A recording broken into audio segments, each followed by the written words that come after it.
Hey there, Trixie from Pixel Party here, and today we will be investigating some choices in Act 1 of Baldur's Gate 3 that look rather questionable or unimportant, but that you should be doing anyway, as they result in your character receiving some helpful bonuses for the rest of the game.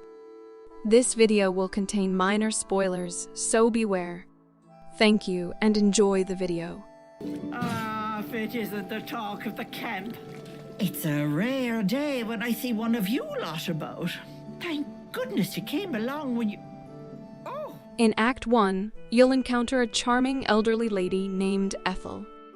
She kindly presents you with a potion, ostensibly to aid you on your journey. However, as the story unfolds, you'll soon discover that Ethel is not as she appears. She's actually a sinister hag who has abducted a woman named Mayrina and intends to harm her child. The conventional heroic response would be to confront and defeat Ethel, saving the day. I'll rip your spine out your asshole! But our protagonist, ever one to consider the bigger picture, recognizes an opportunity when it presents itself. Instead of outright ending her life, you can choose to weaken Ethel's health until it drops below 10. In doing so, she will offer you a strand of her hair as a bargaining chip. This strand of hair can be used to permanently enhance an ability of your choice. You want to be stronger, tougher, smarter? Done! Anything is possible. If you possess sufficient persuasive skills, you can even negotiate with Ethel to secure Mayrina's release, while still obtaining the valuable bonus. You greedy little bollocks. Be prepared, though. This quest is not a short one, and facing Ethel in battle is a formidable challenge. However, the rewards are unquestionably worth the effort. The book is locked tight with no visible keyhole, only an oval recess in the cover's mouth. Often, books that emanate an aura of malevolence are best left unopened. However, as the saying goes, don't judge a book by its cover, and this particular tome is no exception. To obtain the valuable status effect in Baldur's Gate 3, you'll want to seek out the Necromancy of Thay. Begin your quest by heading west from Druid Grove to the Blighted Village. Within one of the houses there, you'll discover an entrance leading to the apothecary's cellar. This entrance is cleverly concealed behind a bookcase. To unveil it, simply shift the crates situated to the left of the bookcase. Hover your mouse over these crates and move them aside to expose the hidden door leading to the cellar. Once inside, explore the rooms until you locate the book titled Necromancy of Thay. Read it thoroughly, but to unlock its secrets, you'll need to utilize the dark amethyst that can be found in the Whispering Cave. Pass all 3 checks required, and the final one will reward you with the Speak with Dead ability and a valuable permanent bonus. Darkness seems to swallow the temple, leaving you with a vision of the Goblin Priestess receiving instruction from a handsome young man, one of the chosen. The vision dissolves away. You stand before the Goblin Priestess in the temple once again. Upon reaching the Goblin Camp, you are presented with 2 distinct approaches: infiltration or outright annihilation of the entire camp. We strongly recommend taking the path of infiltration and engaging in conversations with a few individuals within the camp before considering more aggressive measures.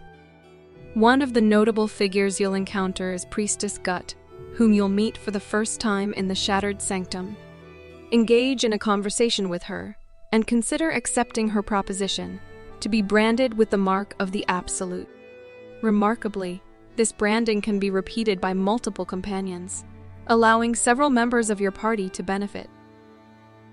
By accepting this branding, you unlock additional advantages when wearing Absolute equipment and gain access to unique dialogue options. It's a proposition well worth considering, especially when the only cost is a bit of your pride and the appearance of your skin. Exactly. Pain is an intimate thing. It should be delivered with a loving and measured hand. But Trying to discuss such subtleties with these creatures is simply... Forgive me, but that look in your eyes, something terrible has happened to you. Next, you may want to seek out Abdirak, who can be found in prayer to Leviatar, the goddess of pain. Engage in conversation with Abdirak and agree to undergo a session of torture under his peculiar and sadistic preferences. This ordeal takes place in the shattered sanctum within the Goblin Camp. During this unsettling encounter, prepare yourself to endure 3 painful hits. In exchange for this harrowing experience, you'll be granted the Leviatar's Love passive ability. This passive ability bestows a significant advantage, a +2 bonus to your attack rolls and wisdom saving throws, particularly when your HP drops below 30%. The cost of obtaining this power is the permanent scarring of your flesh. No ceremorphosis. Are you looking to have it extracted? This task is rather straightforward, although it does entail placing trust in a MINDFLAYER, the very adversaries you initially aim to escape from, and rid yourself of their parasitic influence. Journey to the Underdark and proceed to the Myconid colony. Within the colony, seek out Blurg, a hobgoblin who operates as a trader situated near the fast travel point. Share with Blurg the predicament of the tadpole in your head. He will then introduce you to a MINDFLAYER named Omaluum. Engage in a conversation with Omaluum and collaborate with him in investigating the parasitic tadpole.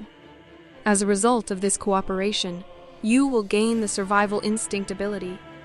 This newfound power enables you to withstand death when your health reaches 0. While it may require a leap of faith to trust a MINDFLAYER, this endeavor can prove beneficial in enhancing your survival in challenging situations. Ah, my good friend. You were at the gates just now, no? When the goblins came? You saw them up close? A few questions, if you please. There's no overstating my interest. Upon your initial visit to the Druid's Grove, you'll encounter an individual named Volo.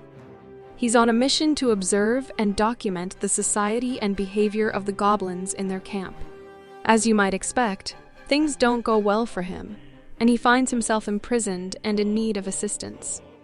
Should you choose to rescue Volo, he will eventually propose an unusual idea: performing an eye surgery using the most precise of tools. Volo carefully withdraws the needle from your eye. Then, reaching into his bag, he produces an ice pick. Allow him to attempt this surgical procedure. Unfortunately, complications arise during the surgery, and Volo inadvertently damages your eye in the process.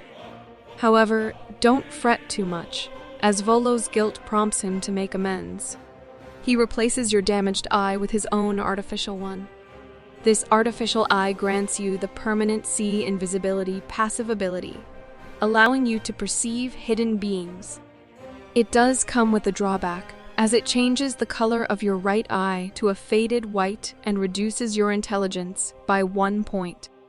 While the decision to let someone operate on your eye with an ice pick might seem questionable, the benefits of gaining the see invisibility ability are certainly worthwhile, making it a choice many characters in Baldur's Gate 3 are willing to take. Please like and subscribe, as it really helps the channel. And if there's a detail missing, please let us know in the comments below.